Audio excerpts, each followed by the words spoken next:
Hey everybody, welcome to WCA Extra. This is our live desk streaming show that kicks off every day around 9:15. We want to get you on the horn today. Just a story that we kind of developed overnight a little bit from our Laura Ullman. It's about the UVM Medical Center support staff. They're staging a walkout. This was new in our show this morning. Laura, first of all, good morning. Thanks for being here this morning. I know you had a little bit of a longer night last night, so we appreciate you hopping on this morning. That being said, kind of just walk me through a little bit of this, what's behind it, why some of these support staff, or this is the overnight staff, is staging that walkout. Right, John. So last night, night shift housekeeping staff, as well as some members of the support staff union, they did a march on the boss. So they tell me that they were walking through UVM Medical Center and approached their bosses, who they say locked themselves in a room and refused to speak to them. The reason behind this is because they say that their management, specifically the night shift housekeeping staff's management, changed some of their schedules. I think specifically the weekend schedules for some folks who are working those overnight, and then they got put on an overnight schedule on the weekend without consulting them, and that is a violation of their union contract. Right, and they said, I'm actually looking at your article right now. It says, this is from the UVM support, the contract, and says weekend schedule won't be changed without consulting the bargaining unit. But then they had come back and said that it was conducive to the schedule, and it was more of a tenure hierarchy thing. As the first guy lowest guy on the totem pole is getting that priority. Am I correct in thinking that? Tell me why you think that, because of the statement we got from UVMMC? Yeah, I'm reading it. It says, we're proud of the contract we negotiated with our support staff. We're discussing the union and believe our current practices scheduling of staff are meant to ensure the safety of our patients and meet that goal. So it says first there's the volunteer employees. Just want to know if I'm understanding this correctly. Oh, yeah. So, in that contract, they say that volunteers will first be asked. Yeah. The support staff tell me, the unions of the support staff tell me that that wasn't the case, that there wasn't an opportunity for volunteers to come forward and say that they want to do this, even though they say that there are volunteers who want to come forward and work on the weekends.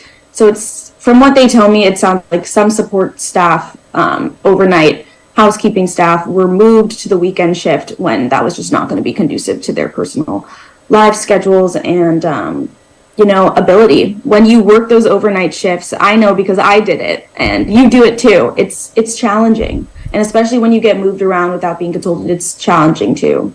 Yeah, absolutely. And I guess my last point here is, what's next? They do this last night. Now, what are those next steps as far as either side getting to the table and figure something out here?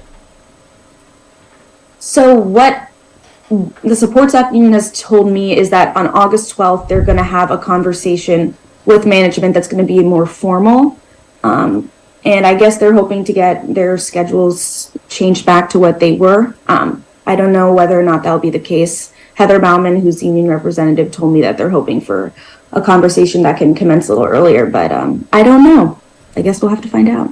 Yeah, we'll definitely be looking for if any more coverage, follow up on this as well, and see what the future holds here. Laura, thanks so much for hopping on, and again, I know it was an early day for you, so I appreciate you hopping on here. But that said, I'll let you go. All right, goodbye. All right. Again, that was our Laura Ullman talking about a UVM support staff. The union there is doing a walkout as far as what they believe is a dispute on the union contract they have there. And you can read more about that on our website, WCAX.com. And of course, we'll have more information as that continues to unfold there. But that being said, let's take a look outside now. So all eyes really turning to the sky for really what could be an interesting weather weekend, to say the least, Peter. Yeah, unfortunately, keeping an eye on, what we know, the leftover moisture of what is now Tropical Cyclone Debbie. Okay. She moved over land, and so she's gradually weakening, no longer at that tropical storm status, but now a tropical cyclone, which is a step down. And again, she'll gradually get weaker and weaker here as she begins to make her arrival across our neck of the woods. The concern has never really been the wind or anything like that here. We've known that the concern is the rain, and that rain, few rain showers here later today and tonight, but the bulk of the rain really going to begin to head our way as we head towards the day tomorrow. Take a look at satellite radar right now. Again, most of us starting off the day on a dry and sunny note out there, but we are going to be talking about increasing clouds here, especially as we head towards this afternoon, this evening. Already starting to see a few showers out across New York's capital region, and we could see a few of those rain showers begin to drift into our area here as we head towards later today. Temperatures right now starting off the day in the 50s, 60s, and 70s out there. Got 65 for Saranac Lake, 62 Morrisville, 63 for St. Jay, 59 right now in Lebanon, 60 down towards Brattleboro here to kick things off on this Thursday morning.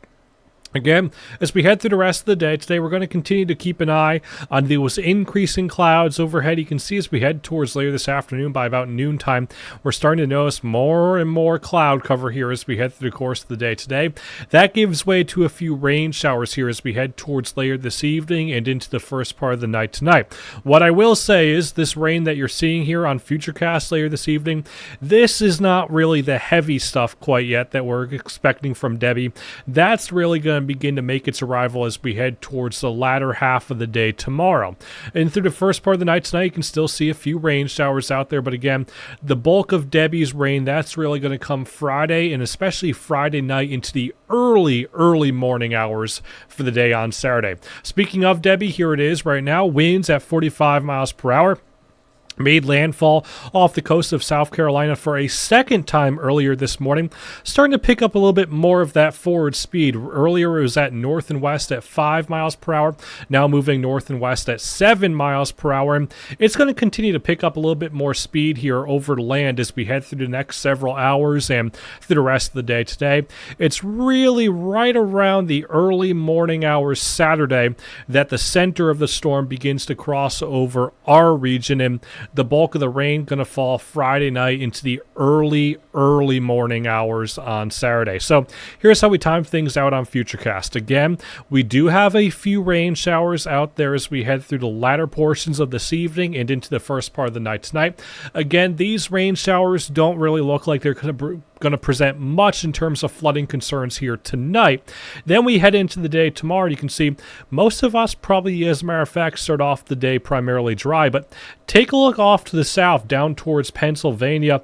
You see all those rain showers across portions of Pennsylvania. That is the bulk of the moisture from Debbie. That's going to gradually begin to work its way northward here as we head towards tomorrow afternoon. Starting off across western New York, then it will gradually work its way eastward here as we head towards tomorrow evening. Really think the heaviest the rainfall, especially across much of Vermont, really won't be happening until Friday night into the early morning hours on Saturday. And when I say the early morning hours, I mean 1, 2, 3 a.m. Because take a look at by 4 a.m., I think most of us are already starting to dry things out. Yeah. It really is going to make a speedy departure, and then through the rest of the day on Saturday, I think we actually get a little bit of sunshine going. Still the chance at a few passing rain showers here for both Saturday and Sunday, but at this point, I think both weekend days we actually see a little bit of sunshine. In terms of how much rain we're talking about, the models have kind of found a little bit of agreement. It looks like the further north and the further west you go, that's where you find the heavier rain totals, especially across northern New York, where we're going to generally be talking about a widespread 2 to 4 inches of new rain across much of Vermont. I do think this model may be going a little bit lower than it should, but I generally think Vermont will be talking at 1 to 3 inches of new rain here by the time we're all said and done as we head towards Saturday morning. With that in mind, a flood watch has been issued for northern New York. Again, that running tomorrow morning through the entirety of the night and into the day on Saturday morning. And that's where we're going to be talking about a widespread 2 to 4 inches of new rain. So here's how we sum everything up. Again, the greatest impacts really going to be Friday evening and Friday night. The heavy rain trending west again, 2 to 4 plus inch band will generally be across northern New York. Probably going to be looking at 1 to 3 inches elsewhere. Still keeping an eye on that flooding risk. Again, both river and flash flooding here a concern as we head towards that late night Friday and into the early morning hours for the day on Saturday. So again, if you want to make any preparations, clear out those culverts, clear out those storm drains, make sure they're free of any debris. Today, really the day to do so, because we're talking about a pretty nice start to the day. Daytime high is going to climb back into the mid and upper 70s and lower 80s out there. Gradually going to look at increasing clouds here as we head towards this evening and tonight. Speaking of tonight, clouds and a few rain showers out there. That's going to keep temperatures a little bit warmer than where we have been the last several mornings. Most of us will talk about overnight lows falling back into the 60s here as we head through the course of the night tonight. We head into your day on Friday. I think we find some dry time to start, but rain showers gradually make their arrival as we head through the second half of the day tomorrow. Rain could be heavy at times, especially as we head towards tomorrow night. Daytime highs here for your day on Friday. Most of us in the mid to upper 70s and lower 80s here for your day tomorrow. Now look at that 7-day forecast. As I mentioned, it really is going to be a quick moving system. The bulk of the rain from Debbie really going to fall between Friday and Friday night into the early morning hours on Saturday. By the time we get to Saturday around sunrise time, I think most of us are dry. As a matter of fact, we probably see a little bit of sunshine through Saturday late morning into Saturday afternoon. That carries over into the day on Sunday as well. That's not to say that there might be a chance that a few leftover rain showers here and there, maybe a few leftover showers into the day on Monday, but overall we're going to trend drier, brighter, and warmer here as we head towards the start of next week. Yeah, and Peter, as we said all week, we had these first 2 days in the beginning of the week, and, we always like to say stuff like, hey, get outside and do this. Yeah. And you still can. But exactly. Especially if you have stuff to, getting your ducks in order in a row, rather, you can just be prepared for whatever's going to come your way, the culverts, your gutters, even just small stuff like that really will make a difference. We really lucked out that today and yesterday really shaping up to be pretty nice days out there. Yeah, no, absolutely. And as far as just getting prepped goes and staying safe for really whatever comes our way. Of course, we'll be on top of this for really whatever it comes weather-wise, and you can see Peter and Toll Weather Team. We'll be out and about and stuff like to give you the latest and keep you guys informed. But that in mind, we got to hop off real quick. Yep. You can see Peter and I on Channel 3 News at noon on WCAX.com, and of course our evening shows as well. I think that does it for us about here. Let you guys go and start your day. So have a good one.